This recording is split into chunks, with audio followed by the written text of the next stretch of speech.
program studi ilmu keperawatan Stikes Trimandiri Sakti Bengkulu. Di sini spesialisasi saya adalah mengajar mata kuliah keperawatan kritis. Pada kesempatan kali ini saya akan mengajarkan metode pengajaran. Saya menggunakan teknik DIA, yaitu Delivery, Interaction, dan Assessment. Di mana delivery itu dilakukan dengan menyampaikan bahan tayang atau bahan ajar, PPT, video, pembelajaran, modul, atau buku referensi. Untuk interaktifnya melalui diskusi berbasis teks secara daring dan luring. Asesmennya di sini memang penugasan dan tulis. Oke, mata kuliah keperawatan kritis dalam praktek keperawatan merupakan mata kuliah wajib di Stikes Trimandiri Sakti Bengkulu, diberikan pada mahasiswa semester 7 dengan bobot SKS 4, teori 2 dan praktek. Sebelum saya menjelaskan mata kuliah ini, saya akan membahas deskripsi singkat, capaian pembelajaran, dan metode pembelajarannya.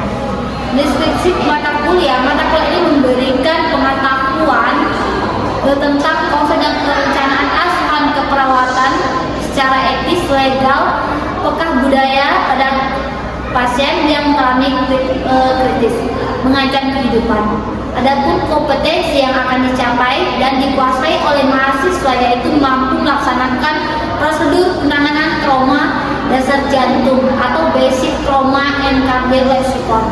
Pada situasi gawat darurat kritis menguasai konsep asuhan keperawatan yaitu menegakkan diagnosa, implementasi, tindakan perawatan, dan evaluasi. Capaian pembelajaran pada mata kuliah keperawatan kritis ini yaitu mampu bertanggung jawab terhadap praktek profesional, meliputi kemampuan menerima tanggung jawab terhadap keputusan dan tindakan profesional. Yang kedua, menguasai konsep dan teknik penegakan diagnosa. Yang ketiga, mampu menerapkan pemikiran logis kritis, sistematik, dan inovatif.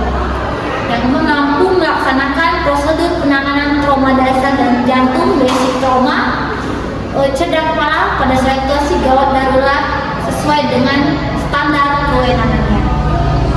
Materi pembelajaran yang dapat diberikan pada mata kuliah ini yang pertama, konsep dasar keperawatan kritis, praktik holistik, konsep asuhan keperawatan kritis, berbagai sistem, konsep penyakit dan aspek pada gangguan berbagai sistem, terus prinsip-prinsip penata laksanaan dan perawatan pasien dengan ventilasi mekanik, terus pada pasien keluarga dalam area keperawatan kritis, evidence practice dalam perawatan kritis.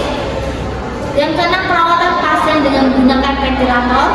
Yang ketujuh, mendemonstrasikan tindakan terkait kompetensi keperawatan kritis seperti EKG, GCS, dan pengambilan dan interpretasi AGD. Selanjutnya yaitu melaporkan dan mempresentasikan hasil kegiatan, reporting, presentasi, basic trauma and cardiac lexicon atau RJT. Untuk metode pembelajaran, di sini ada 3 metode. Yang pertama yaitu metode ceramah, yang kedua diskusi kelompok, yang ketiga yaitu simulasi role play. Untuk metode ceramah ini, ceramah dilakukan untuk mengatakan atau memberikan materi yang akan dipelajari, mereview kembali materi yang telah diajarkan. Selanjutnya yaitu dengan metode diskusi, itu bertujuan agar mahasiswa mampu menganalisis, mengemukakan pendapat, dan menyimpulkan. Mahasiswa akan dibuat per kelompok kecil untuk kemudian diberikan 4 kali. Metode selanjutnya yaitu metode simulasi. Di sini simulasi dapat dilakukan secara langsung di kelas maupun di laboratorium dalam bentuk praktikum. Simulasi bertujuan untuk memudahkan mahasiswa dalam mengaplikasikan teori yang telah dipelajari. Selanjutnya, mengintegrasikan hasil penelitian ke dalam RPS untuk dimasukkan ke dalam bahan kajian. Di sini saya menggunakan hasil penelitian saya sendiri, seperti stimulasi sensori pada pasien cedera kepala dan buku referensi utama menggunakan. Di sini saya juga buku keperawatan kritis oleh saya sendiri, Gita Mayasari, yang dapat digunakan sebagai referensi utama mata kuliah keperawatan kritis di sini. Oke,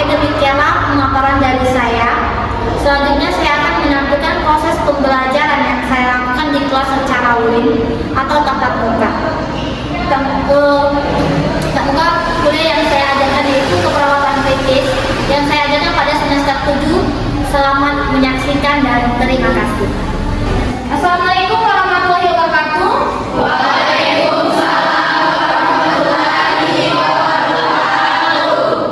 Apa kabar semuanya? Baik. Hari ini kita lanjutkan mata kuliah keperawatan kritis ya dengan saya Dika Mayasari. Apakah masih ingat di minggu kemarin pembelajaran kita apa aja? Ya, silakan. Pengkajian, diagnosa, intervensi, implementasi, dan evaluasi. Ya, kasih aku dulu ya. Kemarin kita membahas tentang asuhan keperawatan secara umum. Sedangkan pada hari ini kita membahas asuhan keperawatan kritis pada pasien cedera kepala. Ya, di mana di sini menggunakan penerapan ethics best practice, menggunakan jurnal saya sendiri, stimulasi sensori, auditori, dan taktil dapat meningkatkan kesadaran pada pasien cedera kepala. Oke. Nah, sebelum memulai kuliah kita pada hari ini, alangkah baiknya kita berdoa menurut kepercayaan dan agama masing-masing. Untuk memimpin doa, mohon bantuannya Adil. Adil, silakan. Doa. Marilah teman-teman, sebelum mulai pelajaran kita berdoa menurut kepercayaan agama masing-masing. Berdoa dimulai.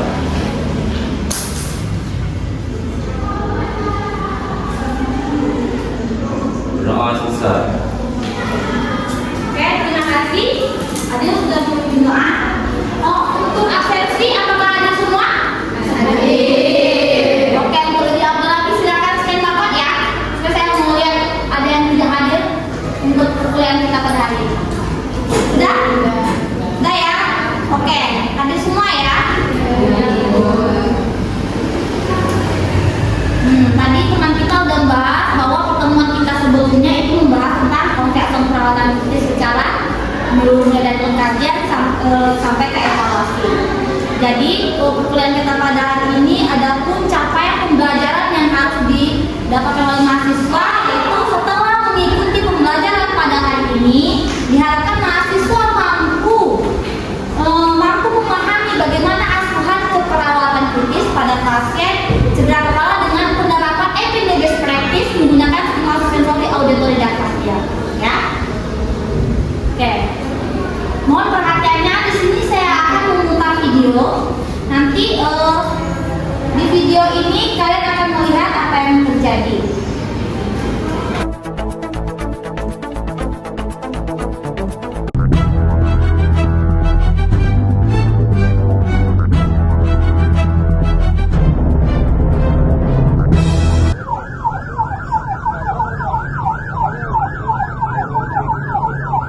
Mobil AKM mana ya?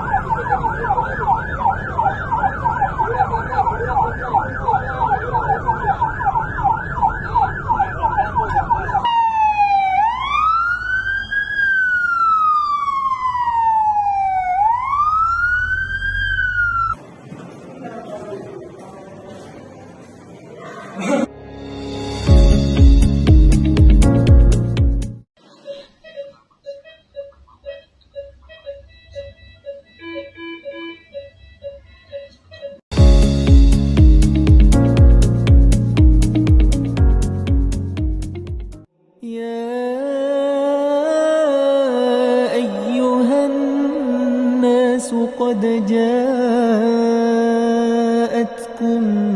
موعظة من ربكم قد جاءتكم موعظة من ربكم وشفاء. Otak kita tak pernah berhenti bekerja, membuat dan mengirimkan berbagai pesan yang tak terhitung ke seluruh jaringan tubuh tiap detiknya. Neuron otak kita membuat dan mengirimkan pesan lebih banyak daripada pesan yang dikirim seluruh ponsel genggam di seluruh dunia. Meskipun satu neuron hanya menghasilkan sedikit daya listrik,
terjadi.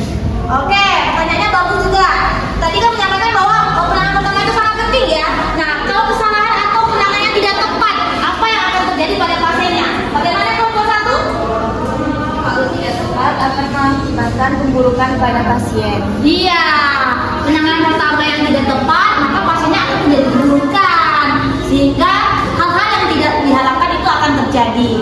Oke, kasih apa dulu teman kita ya? Selanjutnya kelompok 2, silakan menanggapi dari video tadi.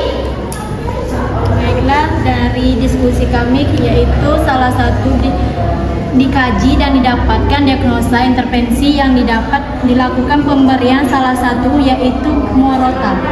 Oke. Jadi intervensi, perhatiannya ya.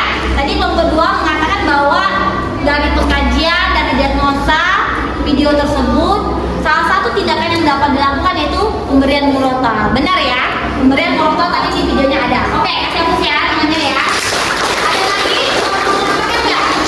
Oke, kelompok 3. Silakan kelompok 3. Berdasarkan diskusi dari kelompok kami, segera melakukan evakuasi terhadap pasien. Segera melakukan evakuasi terhadap pasien. Benar sekali. Oke, semuanya berarti sudah mengerti ya. Untuk dari video tersebut sudah memberikan pendapat kelompoknya. Oke, kasih aku kita semuanya. Tadi saya akan melanjutkan ke materi. Oke, mohon perhatiannya lagi. Oke, dari video tadi kira-kira ada yang bisa dokumenter apa yang bisa didapat dari video tersebut? Ya. Sini. Oke. Penanganan pertama itu sangat penting. Oke, benar ya. Kasih hapus dulu temannya ya. Nah, penanganan pertama itu sangat penting. Ada lagi? Ya, sana. Ya, dan sana ya. Segera evakuasi atau evakuasi pasien. Iya, segera dievakuasi pasiennya supaya tidak terjadi pemburukan pada pasien. Oke, ya, kasih hapus dulu temannya ya. Oke, sini kita masuk ke materi yaitu cedera kepala. Cedera kepala itu merupakan suatu trauma, ya, baik mengenai kulit kepala, tulang tengkorak maupun otak. Itu namanya cedera kepala. Akibatnya bisa langsung maupun tidak langsung. Nah, ini secara patofisiologinya, bagaimana sih cedera kepala itu bisa menurunkan kesadaran pada pasien? Mulai dari kejadian pendarahan sampai dengan penurunan fungsi otak itu sendiri, ya. Kalau sudah mengalami penurunan fungsi otak, maka organ-organ lain juga akan terganggu. Nah, di sini ada jenis cedera kepala. Kira-kira ada yang tahu nggak bagaimana cara mengukur tingkat kesadaran? Kesadaran pasien itu bagaimana sih cara mengukurnya? Ada yang tahu nggak? Oh ya, silakan sini. Iya? Iya, benar. Dan TCS ya. Oke, kasih aku semuanya ya. Jadi mengukur tingkat kesadaran itu bisa dengan kuantitatif dan kualitatif. Yang dimaksud dengan kuantitatif tadi temannya sudah bantu jawab yaitu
direkam dan diberikan respon kepada pasien yang dirawat di ruangan ICU.